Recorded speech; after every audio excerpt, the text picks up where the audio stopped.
Psychology, and we will start by defining the key concepts here. I hope we have already defined the concept psychology. So here, when we talk about health, we are talking about a state of complete physical, mental, and social well-being, and not merely the absence of disease or infirmity. This definition of health is a World Health definition. I want also to note that there is also a health, a definition of health by medics. But this one looks at your complete health. Are you mentally okay? That means you didn't even have a quarrel with your spouse last night. Social, how you interact with others. So you should be okay, not just merely a lacking pain in your body, but also looking at other aspects of health, and that is what this definition tries to clarify. Health psychology is a branch of psychology that focuses on understanding how psychological, behavioral, and social factors influence health, illness, and health care. In this particular area, you will note that most of the health problems we have are just as a result of either our behaviors or other factors like social issues. And if I'm to request someone to point out those issues that are behavioral, but they have health implications, there are so many. Issues like smoking is a behavioral issue, but it has a health implication. Issues like prostitution is a behavioral issue, but it has a health implication. So all these are we try to look at them in this field of health psychology, for them to provide us with a framework for understanding health, illness, and how people seek health care. Health psychology looks at the interaction between biological, psychological, and social determinants of health.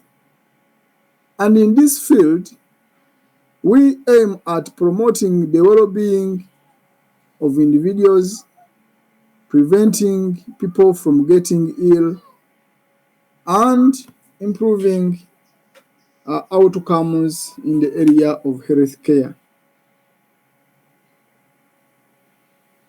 In health psychology, we strongly look at the interaction between someone's mind. Have you ever imagined why somebody may decide to commit suicide? Somebody's mind is very important. The body is bathing, very important. Is washing the hands, very important. And the environment. The environment. Don't you think the recent or the current corona pandemic has anything to do with the environment? And all these three, mind, body, and environment, they shape health-related behaviors and outcomes. The health psychology adopts a biopsychosocial model, and this one, as it breaks, because there are like three words in this concept: biopsychosocial. So there is bio, there is psycho, there is social. All these are English words. So looking at the biological, psychological, and social issues affecting the health and the well-being. What are the biological factors in this case? These may include genetics. You are fully aware that at times some of the health problems we have are inherited. And you may highlight some of those problems in the field of reproductive health. What are they? One of them that are genetic in nature, that are inherited from your grandparents, is the sickle cells. It is a genetic issue, you can pass it over. Other biological issues can be psychological, Others can be from the nervous system, neurochemical, and all those ones have influences falling under the category of biological issues. Then the other factor are psychological factors. And psychological factors, we are mainly pointing at cognitive processes. Have you ever imagined what takes place in somebody's mind before he or she concludes to commit suicide? Other psychological issues are emotions. Emotions of love, emotions of fear, all those have implications for health. Personality traits like being aggressive, being calm, all these are psychological issues and they affect health. How you cope with problems and etc. Then the other part in the field of biopsychosocial model is the social factors. Social factors, we mean things like social support. Do you get support from your peers? That is one of the examples of social support. Cultural influences. Culture influences health. Are we aware of that? Issues like female genital mutilation, they are known to have negative effect on women's health. But these are cultural issues, and these are influenced by culture. Socioeconomic status, whether you are poor, and the environment factors. All these fall in social factors. So in brief, this model tries to focus at biological issues, psychological issues, and social issues that affect the quality of health.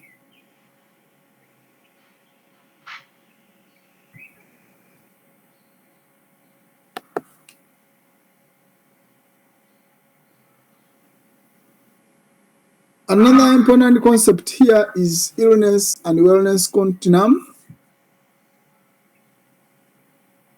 This continuum illustrates the range of health state or health states from optimum wellness to severe illness, just as we can see in the demonstration in that slide.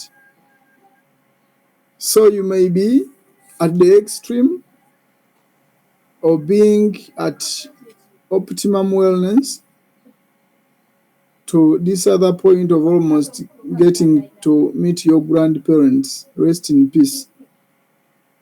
So this is called you are either ill or you are well. And in between are other stages that may happen.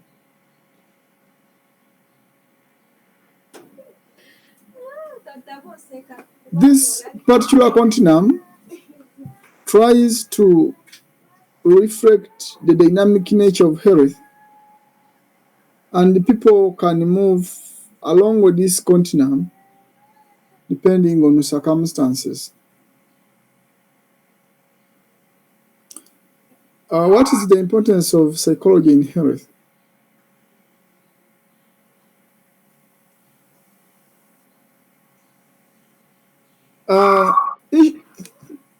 Psychological issues like thoughts, emotions, beliefs. What are beliefs? Do you know why some people don't use condoms? They believe either they don't work. So those are beliefs. They impact behavior and how people cope. People cope, like if somebody is found with HIV positive, how does the person cope? Treatment adherence, people on ARVs, they are supposed to adhere, otherwise the drug itself may become disastrous. And the overall well-being.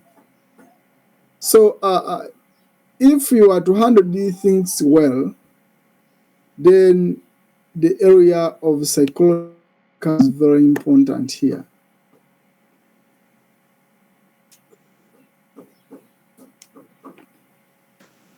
This area of psychology also contributes to health promotion because it helps us to understand what influences health behavior. And therefore, as people who are engaged in promoting good practice in health, we are able to design interventions to promote health habits. And when people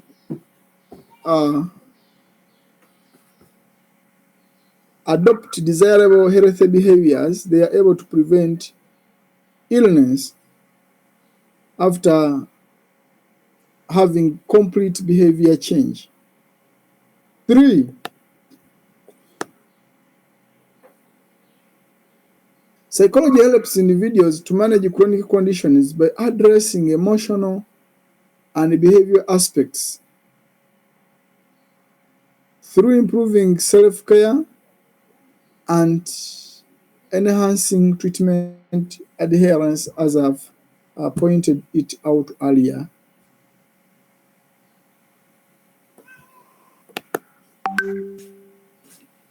Psychology also recognizes the importance of social support. Ivan,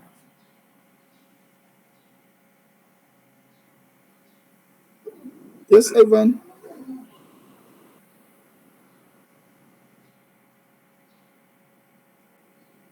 yes, Ivan.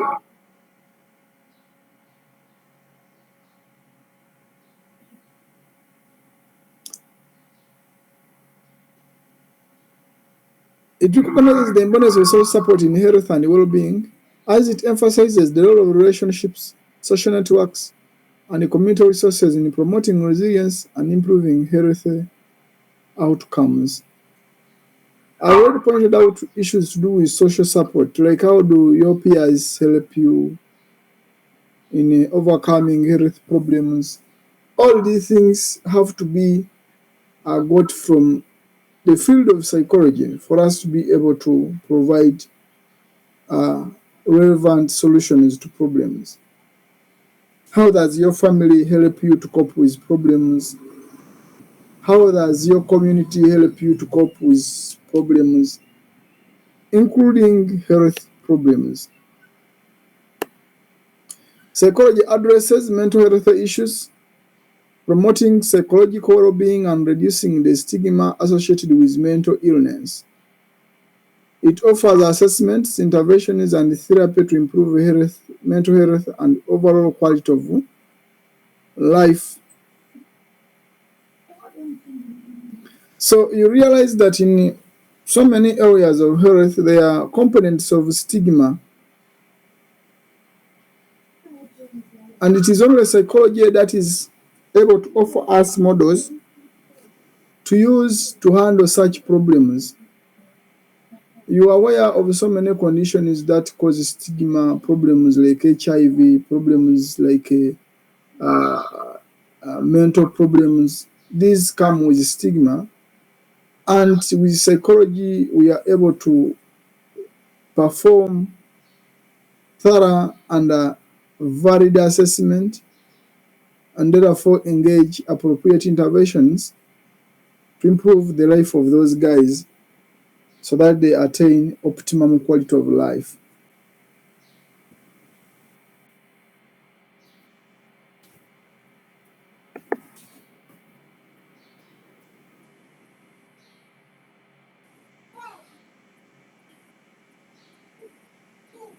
It also helps us to who study healthy behaviors to identify factors influencing their initiation.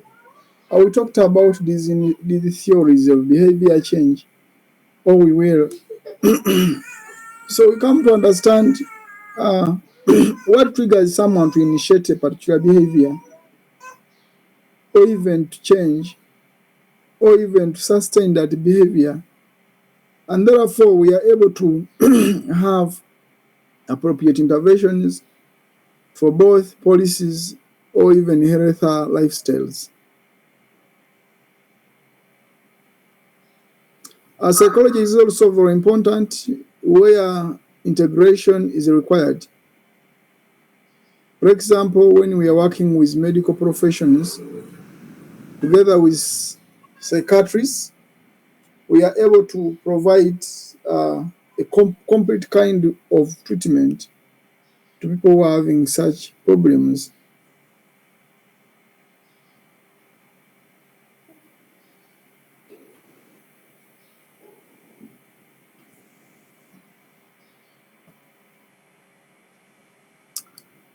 Another important concept in the area of psychology that is very important in our field of reproductive health is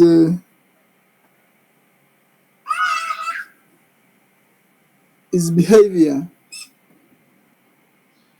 or you can call it healthy behavior.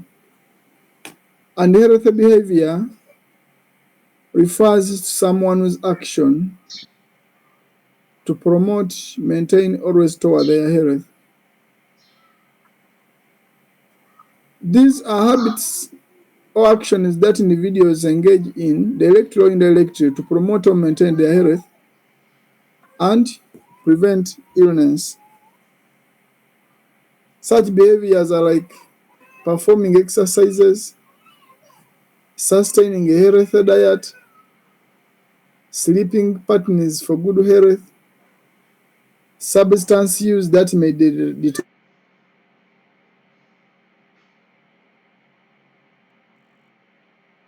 you go for cervical cancer screening or prostate screening,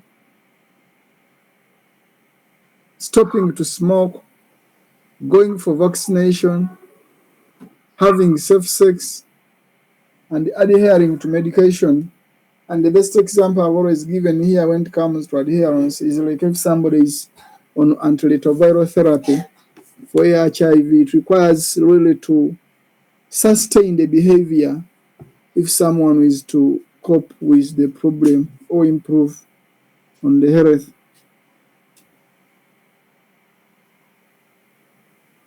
Why do we study healthy behavior? Healthy behaviors affect health outcomes and quality of life. And there is no question about that.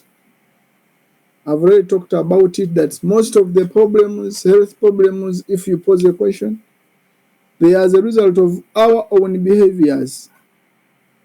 Pointing out issues like malnutrition, they are as a result of the way you eat. Issues of HIV, they are as a result of your sexual behaviors or sexual conduct, and etc. Ivan, are you still online?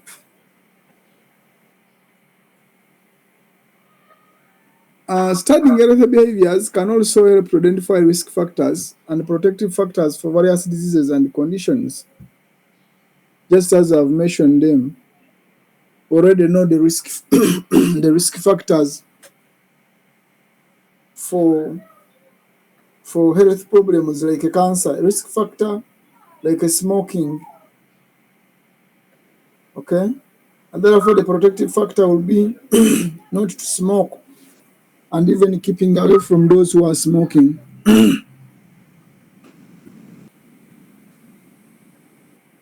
Studying healthy behavior can also inform us to design and evaluate interventions and policies to promote health and prevent illness.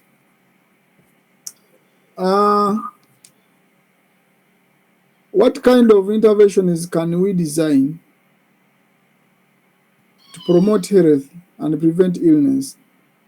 We can design a health campaign intervention, but we also have to evaluate. So it is only this field of healthy behavior that may help us to conduct such work. Which factors predict healthy behaviors? These are categorized here in 2 to 3. So we can tell your behaviors if we get information on the following areas. 1, if we get information on your personal issues. 2, if we get information on your social environment. and 3, if we get information on your physical environment where you stay. So at individual level, we may look at issues like beliefs. They may predict how you may behave. Like, I may talk to you, I get your beliefs, and I will be able to predict that you will be smoking in the next 1 month, or you are already smoking. Attitudes, knowledge, self-efficacy. Self-efficacy refers to your ability to undertake anything, including your feeling that you are able to stop smoking. And the other one is motivation at individual level. Then the social factors may refer to issues like how your peers influence you, social norms, social support. These I've discussed about. Culture, I've talked about FGM in the area of culture. And then the environmental factors, we may talk about the physical environment. Just imagine what the health of somebody who is in a slum area will be, or even the conduct itself. Access to resource.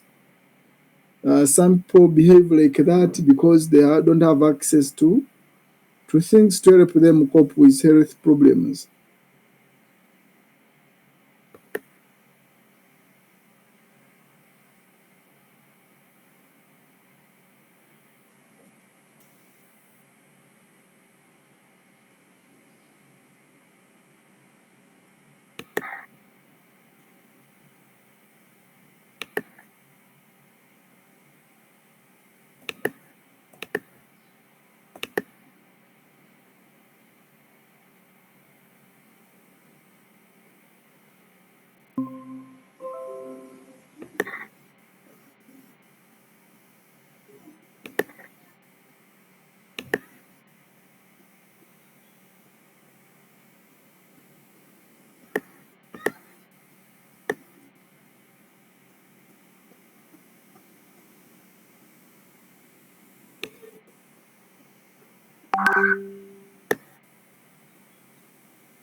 So these are basically, according to this model, 3 issues or factors that can help us predict your behavior: your social issues, your individual issues, and your own environment where you stay.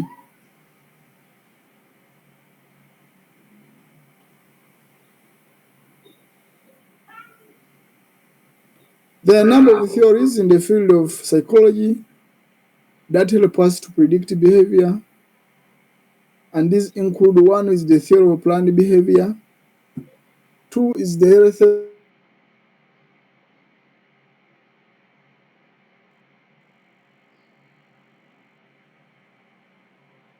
belief model, and 4 is the trans-theoretical model. Hosted, I'm having some interruption here.